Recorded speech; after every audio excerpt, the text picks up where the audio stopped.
Sa second problem ng Lecture 8, Centroids and Center of Gravity, meron kang figure na binubuo ng dalawang equations. So, find daw yung centroid lang ng given homogeneous figure. So, paano sisimulan to? Ano ulit yung formula para sa centroid? So, pagka integral o kaya pagka equations, in terms of equations, yung shapes na binubuo ng figure, in integral form yung kanyang formula. So, para sa x bar, in integral form, meron kang integral of x dA over integral of dA. Pagka y bar naman, meron kang integral ng y dA over integral ng dA. So, makikita natin, kailangan lang natin ng tatlong quantities. Tapos, pwede na nating i-divide para makuha yung centroid, yung x bar tsaka y bar. Bago pala natin i-plug in yung mga equation sa integrals, kailangan muna nating malaman kung ano yung k. Paano ba natin makukuha yung k? Pwede nating makuha yan by plugging in yung coordinates sa kahit isa sa equations na to. So, plug in tayo ng 20, 20 sa equation na to. Y is equal to kx squared. So, y na 20 is equal to k times x squared na 20 squared.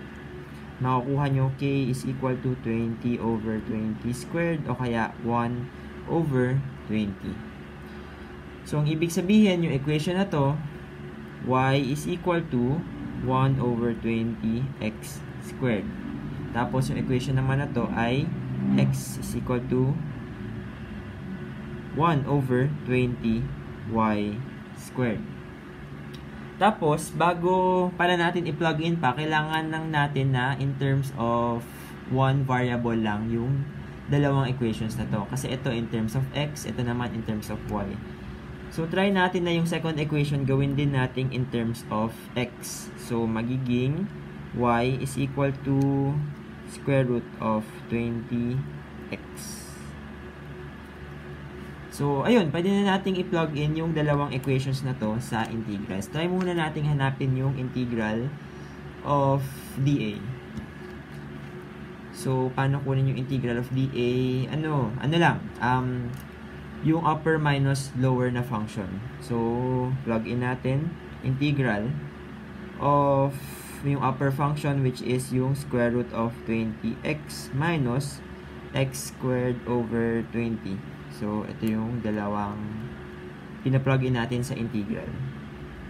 dx. Tapos, yung kanyang magiging boundaries ay from 0 to 20.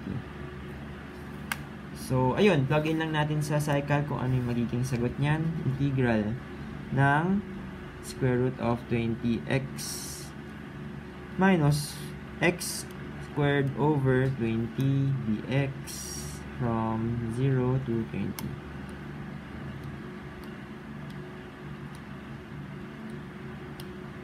So, medyo mabagal pala yung pag-solve ng cycle pag ganitong klaseng integrals. So, pero makakarating naman siya sa sagot. So, ang sagot ng dA ay equal sa 133.33 inches squared. Next naman, nakuha na natin yung dA. Try natin kunin yung xdA. So, para makuha yung xdA, simple lang. Lalagyan nyo lang siya ng x sa equation. So, dadagdagan nyo lang ng x.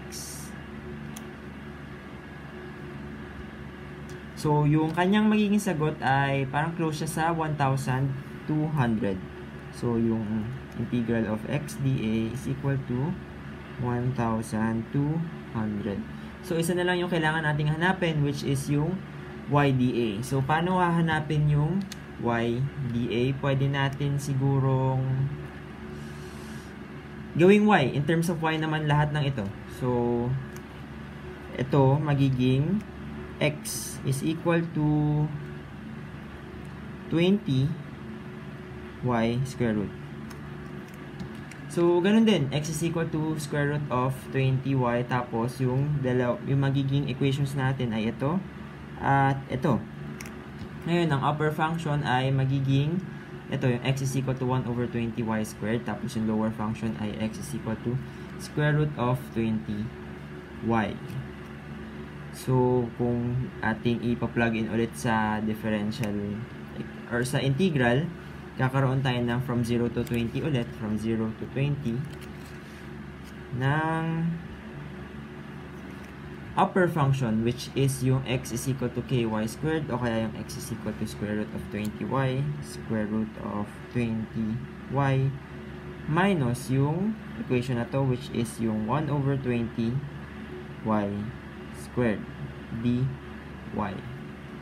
Ngayon, pagka isa-solve nyo ulit ito sa cycle, ang makukuha nyo ay equal sa 1,200.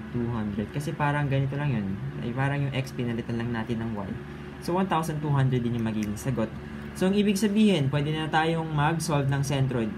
So, ang integral of x dA over integral ng dA, substitute nyo lang, integral ng x dA over integral ng dA ay magiging equal sa 1,200 over yung integral ng dA, which is ito, 133.33 inches squared.